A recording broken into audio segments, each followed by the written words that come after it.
So what's a win? What's a win of gathering for worship? Well, a win is full participation, I'm hoping you guys realize that Pastor Steve and I are not interested in anybody assuming that they're able to come here and watch a concert and listen to a lecture. Like we would be very sad if you were under the impression that we were performing for you or performing for your benefit. No, we want you to actively engage in all matters of worshiping together as a family. That's what we're here for. I mean, you can watch a video online in your house, right? Or you can put a video in. A win would be an increased focus on God, a refreshed perspective. God is awesome, not in the, radical awesome. No, but like a, whoa, blown away by God. Okay? For example, it would tickle me.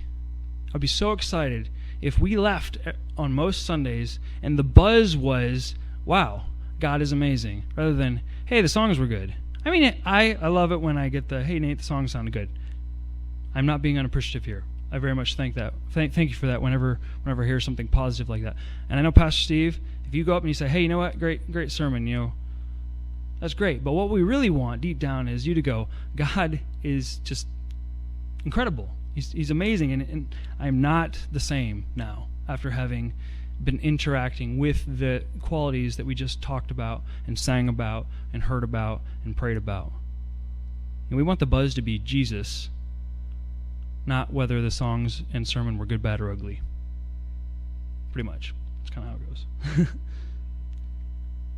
So a win would also be a hunger for God that you bring home with you, right? Digging into the Word, digging into prayer, not I'm going to check it off my list for the day.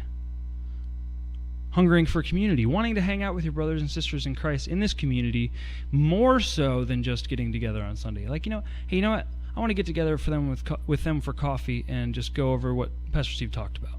I just want to do that because I love them as a brother or sister in Christ. I just want to do that. I mean, that would be huge.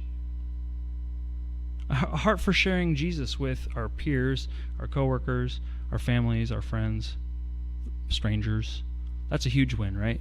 Being compelled to say, look, this God that I worship is so amazing, and I don't know if you know him or not, but here's stuff about him. We can all figure out how to translate that into who we really are and not be complete weirdos about it. But if it's who we are, it comes out, right? Well, that convicts me because it doesn't really come out sometimes, or it doesn't come out very well sometimes. So again, this is just kind of an illustration. The personal worship times feed into the group worship times, which then feed back into the personal worship times. And if you know anything about music and sound, there's nothing more annoying than feedback. It's sound coming from these speakers into the microphone and going back to the board, and the faster it goes ooh, and it just gets louder and louder, and you're like, oh my gosh, stop. Right? That's feedback. Well, in this case, this is a great thing.